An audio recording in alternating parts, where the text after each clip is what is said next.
Student learner YouTube চ্যানেলে তোমাদের সকলকে স্বাগত জানাই। আজ আমাদের আলোচ্য বিষয় পঞ্চম শ্রেণীর গণিত বিষয়ের থার্ড সামারিভ এক্সাম অর্থাৎ তৃতীয় পর্যায়ক্রমিক মূল্যায়নের একটা উত্তর সহ নমুনা প্রশ্নপত্র নিয়ে। ফুল মার্কস তোমাদের থাকবে 50, সময় থাকবে 1 ঘন্টা 30 মিনিট। তো সঠিক উত্তরটি নির্বাচন করো। 1 × 5 = 5। ক, কোনটি সহস্রাংশের অর্ধেক প্রকাশ করো?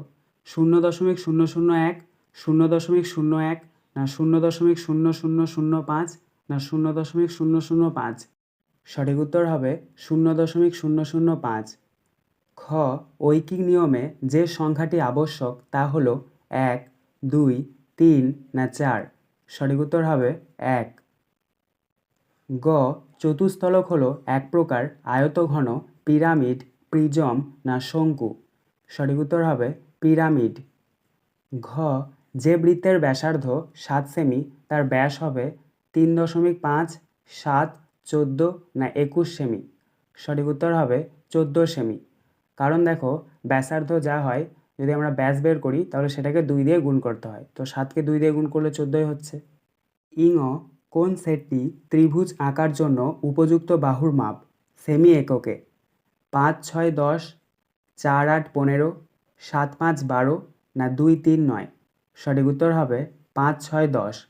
কারণ আমরা জানি ত্রিভুজের প্রথম দুটি বাহুর যোগফল তৃতীয় বাহু অপেক্ষা বেশি হয়। 2, নিচের প্রশ্নগুলির উত্তর দাও। 1 × 6 = 6। ক, জিনিসের সংখ্যা ও তার দামের মধ্যে কী ধরনের সম্পর্ক তা লেখো? উত্তর, সরল সম্পর্ক। কারণ একটা বাড়লে আরেকটাও বাড়বে এবং একটা কমলে আরেকটা কমবে। খ, তোমার গণিত বইটি কী ধরনের ঘনবস্তু? উত্তর, আয়তঘনকার। গ, 0.4 ও 0.04 এদের মধ্যে কোনটি বড়? সঠিক উত্তর হবে 0.4। কারণ দেখো, প্রথমটাতে রয়েছে দশমিকের পরেই 4, এটা বড় হবে। তারপরটাতে রয়েছে দশমিকের পরে 0, তাহলে 0টা ছোট আর 4টা বড়, তাই এখানে সঠিক উত্তর হচ্ছে 0.4। ঘ, 2, 3, 5, 6.02 এর সহস্রাংশ অঙ্কটির মান কত? সঠিক উত্তর হবে 0। ইঙ, বৃত্তের বৃহত্তম চাপের নাম কি? উত্তর, পরিধি। চ, কোণ মাপার একক কি? উত্তর, ডিগ্রি। 3, নিচের প্রশ্নগুলির উত্তর দাও। 3 × 5 = 15। ক, 0.1 × 0.1 × 0.1 সমান কত? অর্থাৎ 3টে 0.1কে যদি আমরা গুণ করি তাহলে কত পাবো? সঠিক উত্তর হবে 0.001। খ, সমকোণী ত্রিভুজের একটি সূক্ষ্মকোণ 55 ডিগ্রি হলে অপরটি কত? উত্তর, অপর কোণটি হল সমান 180 degree minus 90 degree plus 55 degree, তার নিচে আবার সমান চিহ্ন। 180 ডিগ্রি মাইনাস 90 আর 55 যোগ করলে 145 ডিগ্রি, তার নিচে আবার সমান চিহ্ন। 180 থেকে যদি আমরা 145 বাদ দিই তাহলে পাবো 35 ডিগ্রি। তো সঠিক উত্তর হবে 35 ডিগ্রি।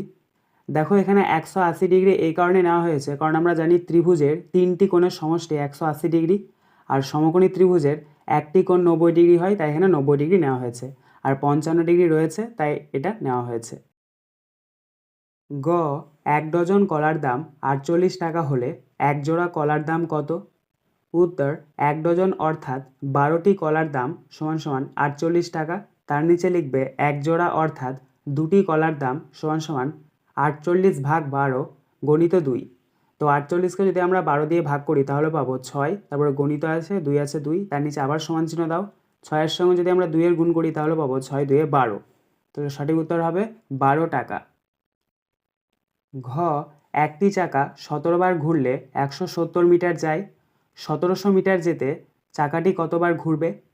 উত্তর, আলোচ্য সম্পর্কটি হলো সরল সম্পর্ক। তার নিচে লিখবে 170 মিটার যেতে চাকা ঘোরে 17 বার, তার নিচে 1 মিটার যেতে চাকা ঘোরে 17/170 বার, তার নিচে লিখবে 1700 মিটার যেতে চাকা ঘোরে 17/170 গণিত 1700। এবার তোমরা 1700কে 170 দিয়ে কেটে ফেলবে, তো 170 10 1700 কেটে দাও, তাহলে এখানে আমরা পেলাম 17 গণিত 10, 17কে 10 দিয়ে গুণ করলে 170। অতএব যদি আমরা উত্তরটা লিখব, চাকাটি 170 বার ঘোরে। ইঙ সমকেন্দ্রিক বৃত্ত কাকে বলে, চিত্রসহ লেখো। উত্তর, দুই বা ততোধিক বৃত্ত যার কেন্দ্র একই কিন্তু ভিন্ন ব্যাসার্ধকে সমকেন্দ্রিক বৃত্ত বলে। তো তোমরা স্ক্রিনে দেখতে পাচ্ছ এই যে বৃত্তটা, এই বৃত্তটা তোমরা খুব সুন্দরভাবে খাতায় অঙ্কন করে নেবে। দেখো, এইটা সমকেন্দ্রিক বৃত্ত, অর্থাৎ একটা ছোট বৃত্ত করবে, তারপর আবার একটা বড়, তারপরে বড়, এইভাবে কিন্তু তোমরা সুন্দরভাবে সমকেন্দ্রিক বৃত্তটাকে এঁকে নেবে এবং ABC নামটা দেবে। 4 নিচের প্রশ্নগুলির সমাধান করো। 3 গণিত 5 = 15। ক, 4 জন লোক একটি কাজ 6 দিনে শেষ করতে পারে। কাজটি একদিনে শেষ করতে কতজন লোকের প্রয়োজন? উত্তর, প্রথমে তোমরা লিখবে গণিতের ভাষায় সমস্যাটি হলো, বাঁ দিকের ওপরে লিখবে সময় ব্যাকেটে দিন, ডান দিকের ওপরে লিখবে লোক সংখ্যা ব্যাকেটে জন। সময়ের নিচে লিখবে 6, লোক সংখ্যার নিচে লিখবে 4, আবার সময়ের নিচে লিখবে 1, লোক সংখ্যার নিচে লিখবে জিজ্ঞাসা চিহ্ন।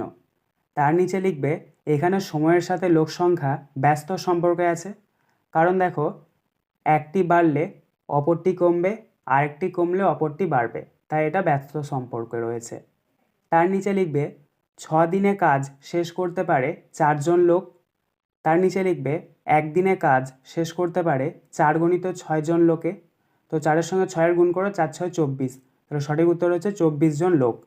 অতএব দিয়ে আমরা উত্তরটা লিখে নেব, 24 জন লোকের প্রয়োজন।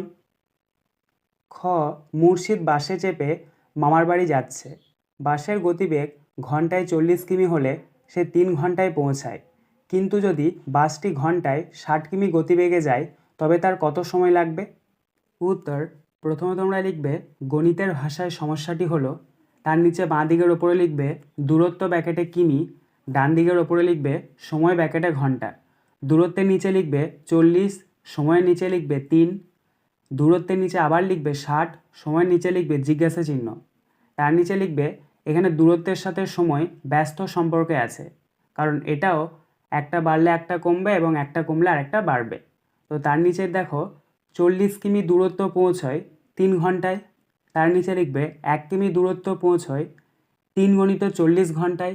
তার নিচে লিখবে 60 কিমি দূরত্ব পৌঁছায় 3 গণিত 40/60।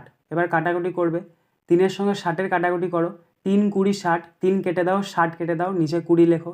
আবার 20-এর সঙ্গে 40-এর কাটাকুটি করো, 20 2 40, 20 কেটে দাও, 40 কেটে দাও, 2 লেখো। তাহলে এখানে আমাদের উত্তরটা বেরোলো 2 ঘন্টা। অতএব আমরা উত্তরটা লিখে নেব, তার 2 ঘন্টা সময় লাগবে।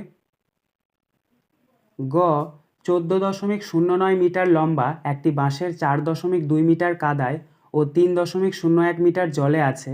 জল ও কাদার ওপরে কত মিটার আছে? জল ও কাদায় মোট কতটা ডুবে আছে?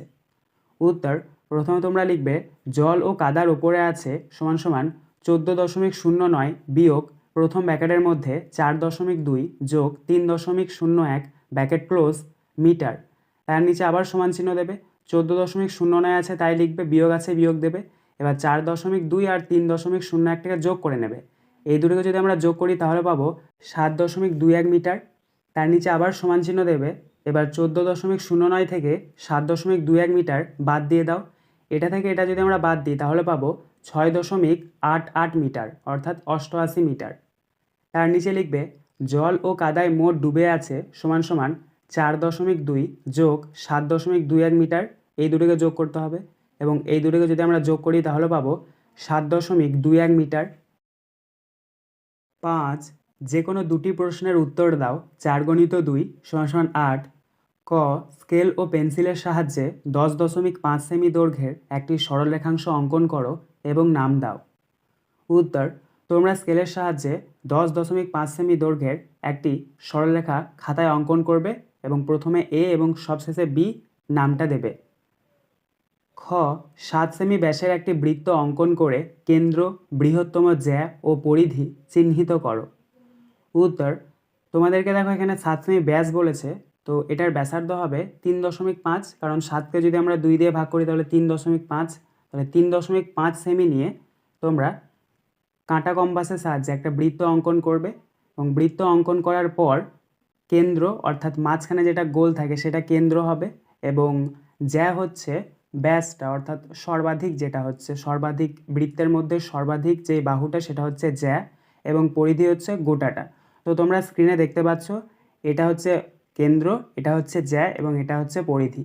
তো এইভাবে তোমরা খুব সুন্দরভাবে বৃত্তটা অঙ্কন করে কেন্দ্র, জ্যা ও পরিধি চিহ্নিত করবে। আজকের আলোচনা পর্বটি এখানেই শেষ হলো। আশা করি ভিডিওটি তোমাদের ভালো লেগেছে। যদি ভালো লাগে একটা করে লাইক করে দিও। সবশেষে তোমাদের কাছে একটাই অনুরোধ, যারা এখনও পর্যন্ত আমাদের চ্যানেলটিকে সাবস্ক্রাইব করে উঠতে পারোনি তারা চ্যানেলটিকে সাবস্ক্রাইব করে পাশে থাকা নোটিফিকেশন বেলকে অল প্রেস করে নিও এই ধরনের নতুন নতুন ভিডিও পাওয়ার জন্য। ধন্যবাদ।